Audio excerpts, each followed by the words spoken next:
In which mosque do you perform tarawih? In which mosque do you perform tarawih? یعنی په کوم جومات کې تاسو تراویح کوئ، تراویح ادا کوئ. How many rakats do they pray there? هغوی څو رکعته تراویح کوي.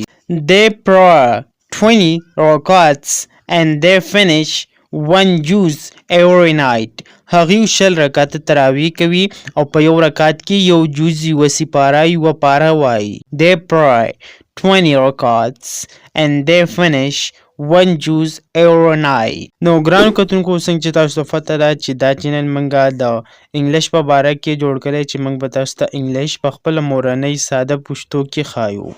نو په دې لیکچر کې موږ د تراویح په باره کې زده کړه کوو، یعنی یو شارټ شانتې لیکچر دی دا چې په دې کې موږ څنګه د یو کس سره کنورسیشن کوو په انګلیش لینګویج کې چې تاسو څو رکعته تراویح کوئ او تاسو په کوم ځای کې څو رکعته تراویح ادا کوئ په کوم جومات کې. نو ویډیو ډېره انفارمیټیو ده، تر اخره پورې ګورئ او که ویډیو م خوښه شوه نو یو کمنټ، یو لایک او سبسکرایب کړئ.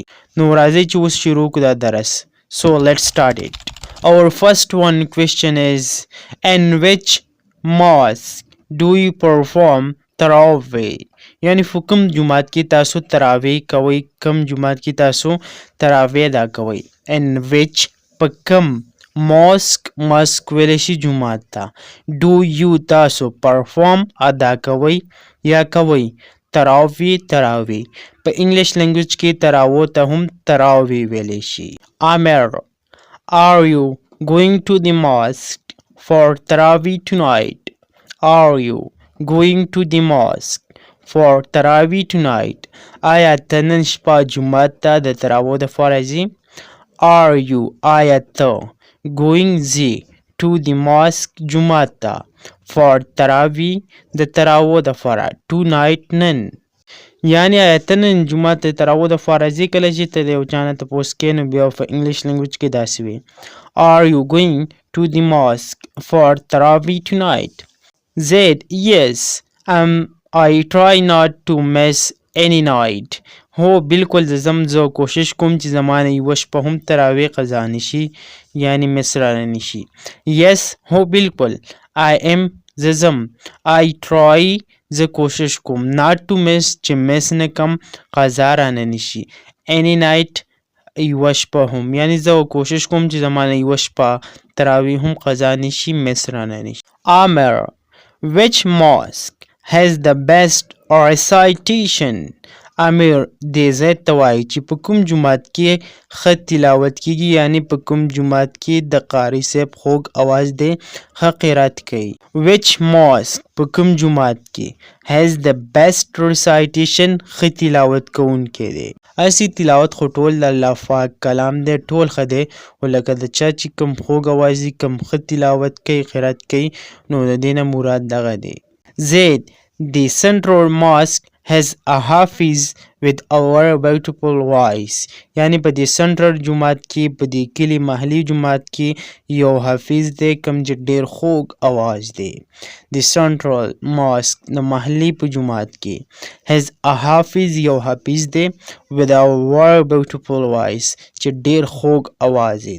Amir, how many rakats do they pray there? امیر د زید نه تپوس کوي، پوښتنه کوي چې دغلته څو رکعته تراویح کیږي. How many rakats څو رکعته do they pray there دغلته تراویح کیږي. Zaid, they pray 20 rakats and they finish one juz every night. هغوی 20 رکعته تراویح کوي او په یو رکعت کې یو جز یوه پاره ختموي. They pray 20 rakats هغوی 20 رکعته کوي and they finish او هغوی ختموي one juz every night یو جز هره شپه. Amir, that's great, can I join tonight? That's great, can I join tonight? او بالکل ډېر ښه، ډېره ښه، آیا زه نن ستا سره تللی شم؟ یعنی نن ما ورته یو ځای ته راوله تللی شو. That's great, can I join tonight? Zaid, of course, I will fuck off after Isha prayer. هو بالکل زه به په تاپسي د عشا prayer د ماښام مانځنه پس راشم. هو of course هو بالکل I will pick off after ایشا پر. نو ګرانو کتونکو دا یو شارټ شانتي لیکچر د تراو په باره کې که تاسو مختلف قسمه لیکچر د شانتي غواړئ چې موږ ستاسو د خوښې په ټاپک باندې اپلوډ کو ریکارډ کو تاسو ته راوړو نو تاسو موږ ته په کمنټ سیکشن کې ویلی شئ ځکه چې دا چینل دا ستاسو خپل چینل دی په دې چینل چې کم لیکچر کم کلاسونه اپلوډ شوي نو دا ستاسو په خوښه ستاسو په مرضۍ ستاسو په ډیمانډ باندې موږ اپلوډ کړي دي نو که ستاسو قسمه کوېسچن وي نو تاسو زموږ نه په کمنټ سیکشن کې کولی شئ